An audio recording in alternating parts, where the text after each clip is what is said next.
On aurait pu s'attendre à ce que notre Seigneur, une fois ressuscité, se montre au plus grand nombre de gens possible, et surtout à ceux qui l'avaient crucifié.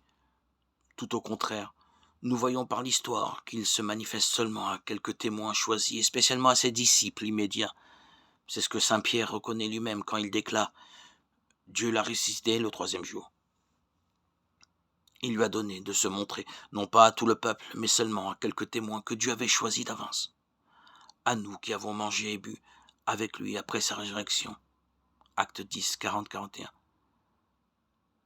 À première vue, cela nous semble étrange. Nous sommes disposés en effet à nous faire de la résurrection une idée bien différente, à nous la représenter comme une manifestation éclatante et visible de la gloire du Christ. En nous la figurant ainsi comme un triomphe public, nous sommes conduits à imaginer la confusion et la terreur qui auraient saisi ces bourreaux si Jésus s'était présenté vivant devant eux. Mais, remarquons-le, un tel raisonnement revient à concevoir le royaume du Christ comme un royaume de ce monde, ce qui n'est pas juste. Ce serait nous représenter le Christ comme étant déjà venu à ce moment-là juger le monde, ce qui n'arrivera qu'au dernier jour.